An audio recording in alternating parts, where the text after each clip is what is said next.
What is going on, Jet fans? Matt O'Leary back with another video recapping the New York Jets' first preseason game of the 2024 season. I am amped up to talk about a New York Jets win.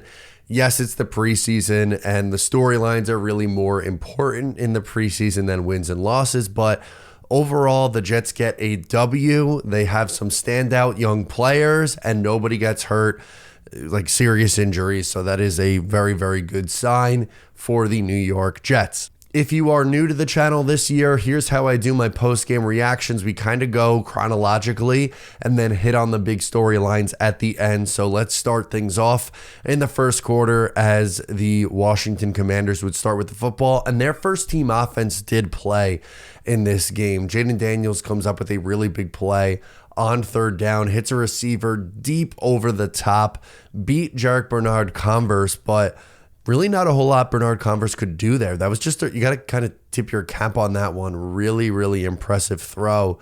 And it was just a better pitch and catch. And sometimes, that's the difference. And I noticed the Jets' second team defense struggle at times with tackling. For instance, Brian Robinson was able to spin out of a tackle for a first down. They get inside the 5-yard line, and then Jaden Daniels caps off his first drive with an RPO, runs it in for a touchdown. It looked like maybe it was Michael Clemens who bit on the fake to the running back and didn't contain at that point. But really easy stuff for Jaden Daniels, who rushes in for a touchdown and made it a 7-0 game for Washington. Our first dynamic kick return for the New York Jets was shown by Malachi Corley. It was a good return. He got out past the 30-yard line. That was impressive. Then you get a pitch to Braylon Allen for 6 yards. An Olu Fashanu false start backs it up. Tyrod hits Braylon Allen for looks like what it's going to be a first down. That gets called back for an ineligible man downfield, and the Jets have to punt it away. That drive stalled out because of penalties. In comes Marcus Mariota for Washington. Only a one drive for Jaden Daniels and the Commanders. He looked good. I think you take the positives there and move on. Bruce Hector would come up with a sack as the Commanders would go 3 and out. Jets exchange a 3 and out with them. 2 Allen runs and a coverage sack that Tyrod Taylor takes. Jets punt it back. Next possession for the Washington Commanders. A couple of notes here. One, Will McDonald gets hit with a roughing the passer. The positive, really good spin move. The negative is that he gets called for a penalty. I thought it was kind of a borderline call at best. Yes, he drives him into the ground a little bit, but I guess call me old school. I wouldn't consider that roughing the passer. I'm not anti-protecting the quarterback. I just think that should really be the headshots and anything at the knees or below. I don't know. It looked okay to me, but nonetheless. Then you had Leonard Taylor with a big run stuff for a loss. That really jumped out. And then Jarek Bernard-Converse tips away a deep shot and forces the Commanders to punt. In comes Andrew Peasley, and this honestly started, for me, being the difference in the game for the Jets offense. Huge run for Braylon Allen. They go right back to him again, another big chunk. Then Isaiah Davis, the other rookie running back, gets involved. And finally, you would hit Peasley would hit Jason Brownlee for a touchdown. Nice ball on the fade route, ties the game up at 7-7. Again, very good drive for the New York Jets. It showed off the ground game for both rookies, with Allen and Davis, and then you had Peasley with a nice ball to Jason Brownlee, who's had a slow start to camp, but has turned it on a little bit more recently, and I think he still has a strong chance to make this roster. Next possession for Washington, you see Clemens absolutely deck Jeff Driscoll, but good pocket presence from Driscoll, is able to complete it for a first down. Quantez Stiggers fell on that one. Chaz Surratt was banged up on this drive. He would get up on his own and then end up coming back, so nothing to worry about there. And then you would get really good coverage from Jarek Bernard-Converse. May have gotten away with a hold, but we don't have to talk about that one. Forces the Washington Commanders to settle for a field goal opportunity. No good off the upright, so still remains 7-7. Not much going on the next Jets possession. They punted away.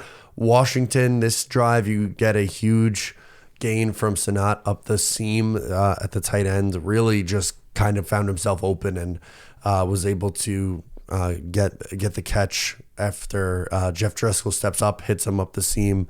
This time, the field goal is good on this drive. Commanders jump out in front 10-7.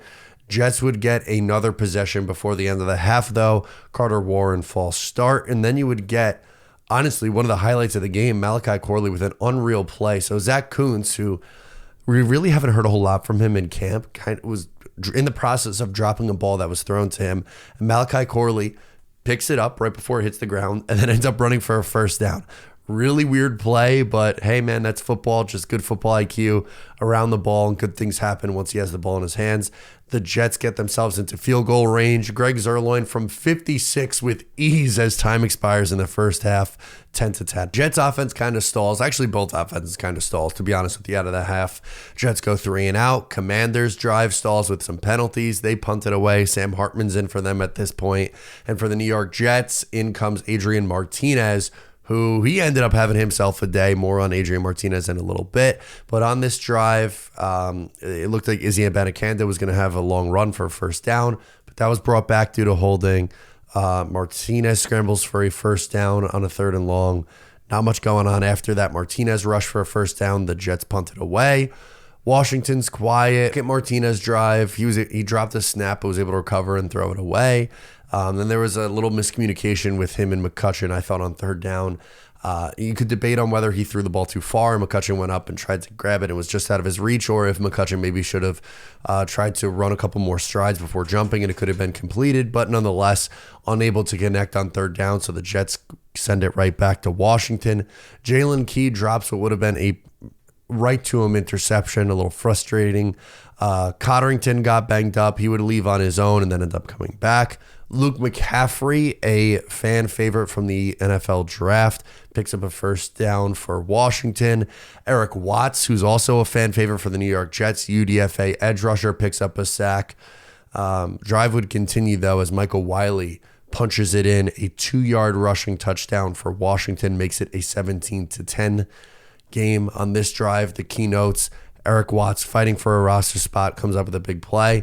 Luke McCaffrey, obviously, for Washington, and the Jets fall behind.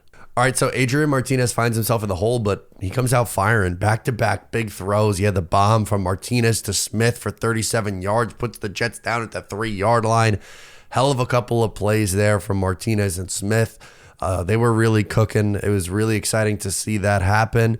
Izzy Abanikanda would end up getting a much-needed touchdown from 2 yards out. On 1st and 2nd down, you would have Valladay try to punch it in from short. He wasn't able to do it. He loses yards, then gets it back to the 2-yard line. Then they give to Izzy, who punches it in, all tied up at 17.